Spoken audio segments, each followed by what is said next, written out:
Very quickly, I'm Karl-Heinz Kreuzberg. I'm from ESA, but I'm here in my function as member of the Council of EURESI. EURESI is a small company in Europe which has been founded 25 years ago. It was thought that it should last only for 1 year, for the European International Space Year, but you see people which should live for 1 day or whatever are living much longer. We are here to award the Hubert Curien Award to Mr. Chris Hadfield. And why is that such an important event for EURESI, and I hope also an important event for Chris? This event was established after Hubert Curien, who was the founder of EURESI, has left EURESI just for reasons of age. And he was always motivated to find behind those professionals which are working in space, young people and people which could think across the different pillars of science, different pillars of activities, also different intentions of industry. So he was strongly promoting those people which could think beyond the limits. And I think having an astronaut who has demonstrated his different qualities is at least one good example to do that.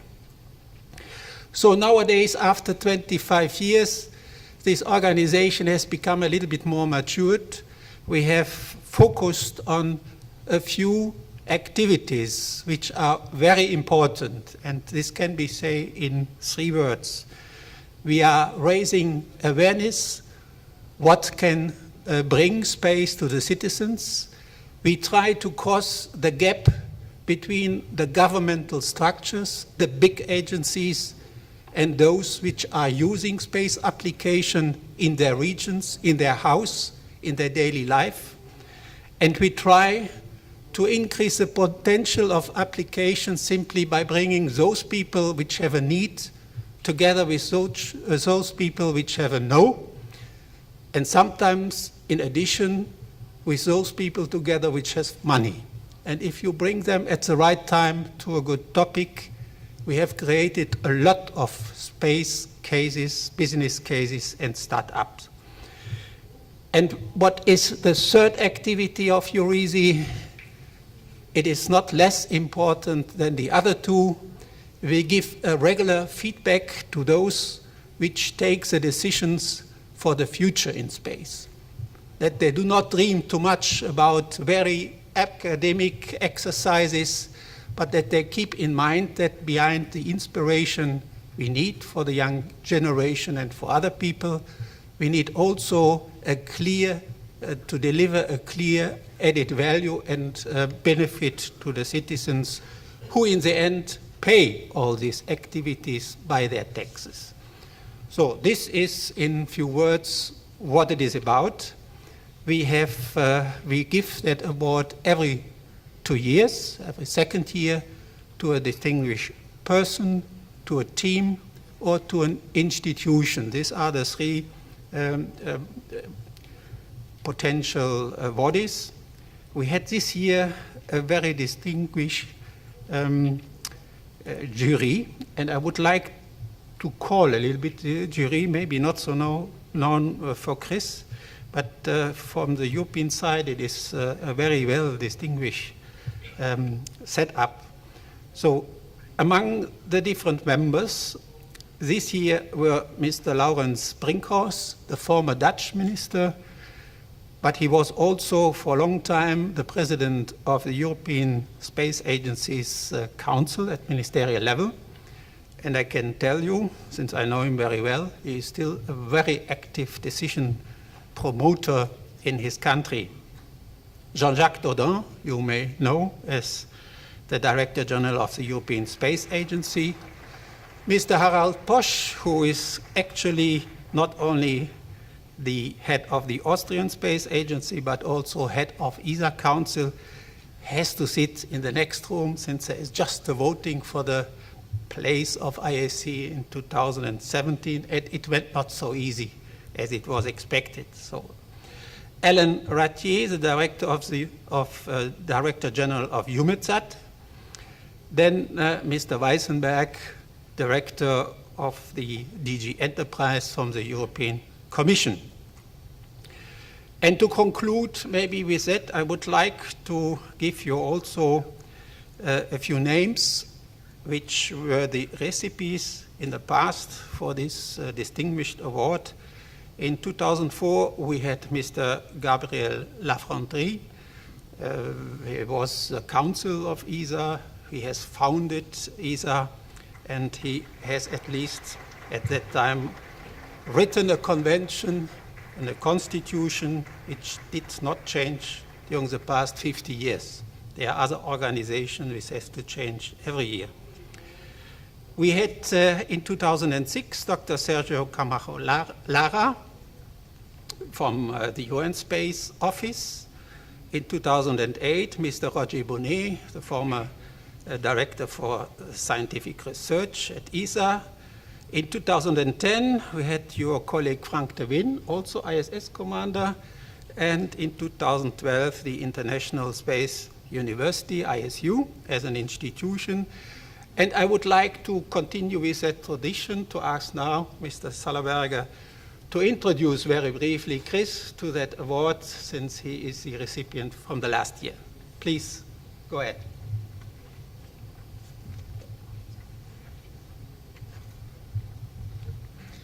Thank you.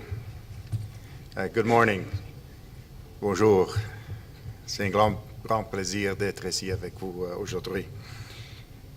So, when I found out that I would have the honor of giving a short laudation of Chris Hadfield, I thought to myself, I'm going to have to dig very deep indeed to try and find something positive to say about this fellow.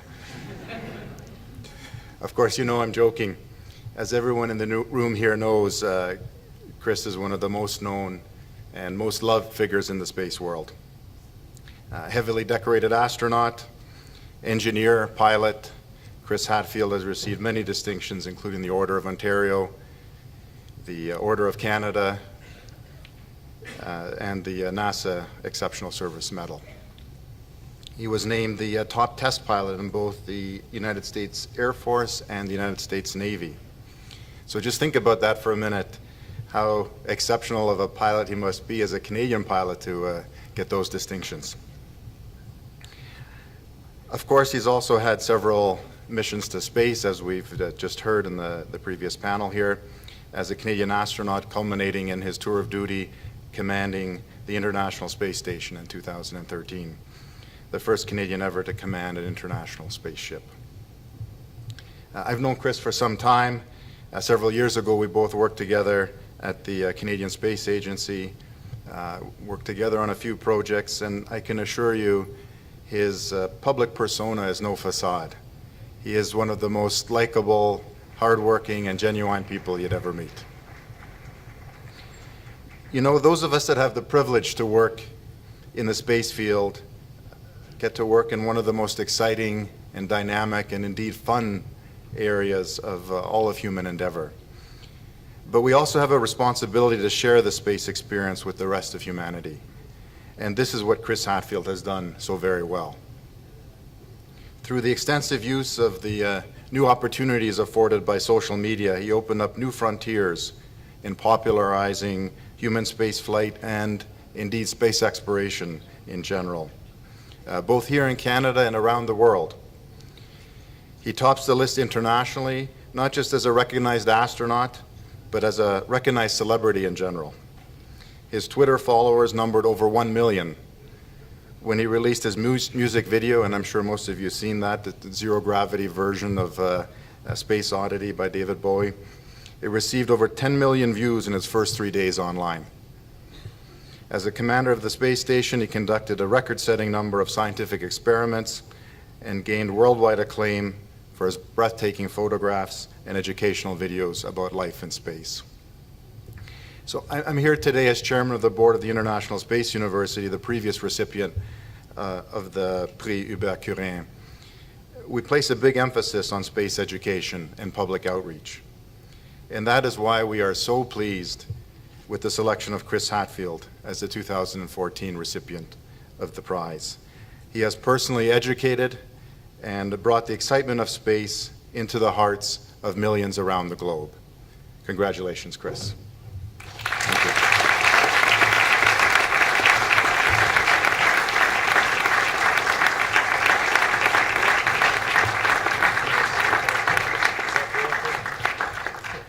It's my honor to award you.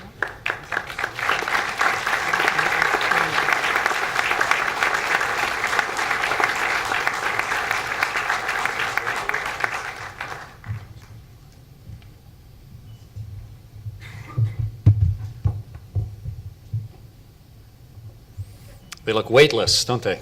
It's nice. Christian, thank you very much. And to everybody, it is incredibly humbling to that list of people that thought and considered who would be receiving the Curien Award is staggering for me. And the list of previous awardees is deserved and very impressive. And so to be on that list is, I feel very much an imposter. But it makes me ask, why do we do things? At no point in my life did I ever say the reason that I want to do what I'm doing next is because I hope someday to win an award for it. That was never the point. But awards do inspire. Awards help people to focus on what we hold significant amongst each other. And it's really important. It's why we have the Olympics. Would we push ourselves to the limits of our mental and physical capabilities if we didn't go to the trouble of trying to recognize and award people amongst us that have demonstrated something that is noteworthy? But to me, I am really much more the manifestation of where we are in space exploration right now. And I was inspired by not so much a person, but by the way that things have been done in the past. It occurred to me, imagine if the Americans, when they decided to walk on the moon, had followed the same model that the Soviets were for how they were letting people know what they were doing. And the Soviets were very concerned about revealing their technology, but also about a public demonstration of failure. Rightfully so. I'm always concerned about that myself. How much do I let people know what I'm doing, and how much public demonstration of failure do I want to allow in my life? But amazingly enough, when NASA and the Americans said we're going to put people on the moon, they not only did it, they could have been completely excused for saying, we're going to show you right after we succeed, just in case we blow it, or just in case the rocket doesn't work, or we crash, or the crew makes a bad mistake, or Buzz swears a blue streak or something. We don't want to broadcast all that live, so we're at least going to put a delay on it. But they didn't. They said, this is so significant in human history that we are going to let everybody see it live. And we're going to use the best of our technology, what was pretty crappy at the time, little grainy, jumpy sort of black and white image with trying to use the artificial lighting on the moon, really difficult to see, but immensely impactful, using the best technology of the day to show people what is happening right on the edge of human experience. And Neil and Mike and Buzz did not do that to get an award, but they were subsequently awarded with some of the highest awards that Americans can achieve, and in fact all the way around the world. And to get that level of public awareness inspired millions of people. And I am one of those people. I was inspired by them. It shaped all of the decisions in the biography that Christian talked about of what I was going to do next. And to have had a chance to do the things that I did on the both when I was building Mir on my first flight and then building station on my second flight, but most maybe publicly significantly when I was living on the space station last year, it was a continuation of that same idea of focus on the things that are important to you, of make sure that your competence and your capability is at the forefront of everything that you're doing, so that you can be doing the stuff that you were brought there to do, but at the same time make a deliberate and consistent effort to share the magic and the improbability of the successes that you're having. And that combination is more possible now on the space station and in space exploration than it's ever been in the past. And so I count myself immensely lucky to have been inspired by that as a kid, to have been given all the skills along the years by all the people that taught me, to have flown twice on the shuttle to gain the technical competence and the leadership competence to be trusted, then to spend all the years in Russia to fly the Soyuz and then command the spaceship at a time where we can communicate what we're doing using the technology that's been invented and installed like never before. And the impact is huge. Hundreds of millions of people know about the space station now that didn't even know it existed before. And people can't vote for or against something if they don't know it exists. People have to at least see it exists and then think of how it fits into the fabric of their lives and decide what they should do next and what we all should do next collectively. So it's being carried on right now. Alex Gerst is doing a magnificent job.